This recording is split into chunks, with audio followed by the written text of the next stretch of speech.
नमस्कार, सत श्री अकाल, सुस्वागतम। आज की इस वीडियो में हम प्री मेडिवल इंडिया के बारे में जानकारी प्राप्त कर रहे हैं, जो कि पूर्व मध्यकालीन भारत के इतिहास का सबसे बड़ा और टॉपिक माना जाता है। इस टॉपिक से ही हिस्ट्री में काफ़ी क्वेश्चन एग्जाम में देखने को हमें मिलते हैं।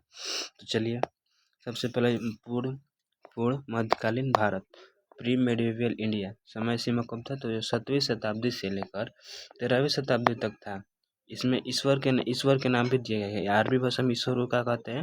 तो अरबी भाषा में ईश्वर को अल्लाह कहते हैं और फारसी भाषा में ईश्वर को खुदा कहते हैं। अच्छा, इस्लाम धर्म में 5 स्तंभ होते हैं। इस्लाम धर्म में 5 स्तंभ होते हैं। सच्चे मुसलमान के लिए सबसे पहला कलमा।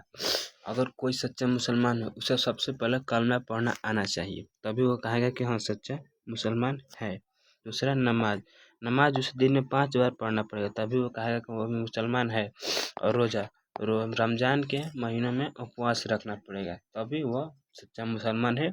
और हज यानी कि यात्रा के लिए, यानी जैसे हिंदू धर्म में तीर्थ यात्रा के लिए वैष्णो धाम जाया जाता है, वैसे ही मुस्लिम धर्म में तीर्थ यात्रा के लिए मक्का और मदीना, जो कि सऊदी अरब में पड़ता है, वहाँ पर जाना ही कंपलसरी है, तभी आप कहेंगे कि हाँ, सच्चे मुसलमान है।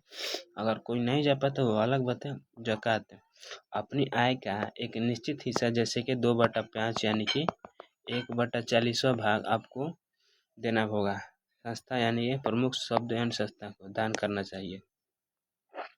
प्रमुख शब्द या संस्था। काफिर, ये काफिर शब्द आपने बहुत बार सुना होगा, जो कि इस्तेमाल होता है गैर मुसलमानों के लिए, यानी कि जो मुसलमान नहीं होते उनके लिए इस्तेमाल होता है गैर मुसलमान। इसके स्थापक कौन थे? तो हजरत मोहम्मद साहब थे, जो कि इसके स्थापक थे, गैर मुसलमानों लोग के स्थापक नहीं बोल सकते हैं, यानी कि उन्हें इनसे बहुत दिक्कत था। इस्लाम धर्म का इतिहास। इससे स्थापक कौन थे? तो हजरत मोहम्मद साहब। इस्लाम धर्म का उपवास, इसका आप हेडिंग हाईलाइट कर सकते हैं, हाईलाइट कर लीजिएगा, हजरत मोहम्मद साहब। इसको किसके स्थापक है? तो इस्लाम धर्म के। आगे, जन्म कब हुआ था? तो इनको 570 में हुआ था, और मक्का में हुआ था, यानी कि मक्का में हुआ था ईस्वी में। महाज्ञान की प्राप्ति इस 1610 ईस्वी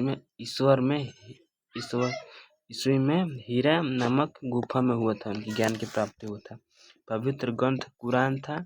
सबसे इस्लाम धर्म में कोई कुरान माने तो इसको कुरान को माना जाता है सबसे पवित्र ग्रंथ।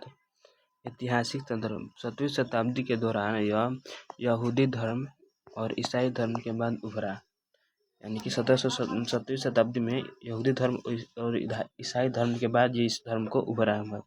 अच्छा, महत्वपूर्ण यात्रा और कैलेंडर। हिजरत 1622 ईस्वी में हजरत मोहम्मद साहब मक्का से मदीना गए, क्योंकि उस वक्त पहले मक्का, जो कि सऊदी अरबिया में पड़ता है, वहाँ से उन लोगों ने उनको भगा दिया, क्योंकि वो दूसरे धर्म को बढ़ा रहे थे, यानी कि अपने ईसाई धर्म को बढ़ा रहे थे। तो वहाँ से लोगों ने उसको भगा कर मदीना शिफ्ट कर दिया। हिजरत किसको हिजरत कहा जाता है? इस यात्रा को कौन सा कहा जाता है? हिजरत। हाईलाइट कर लीजिएगा, इसको हिजरत कहा जाता है। हिजरत सावत। इसी वर्ष 1622 ईस्वी में मुसलमान कैलेंडर हिजरत संवत की शुरुआत हुई।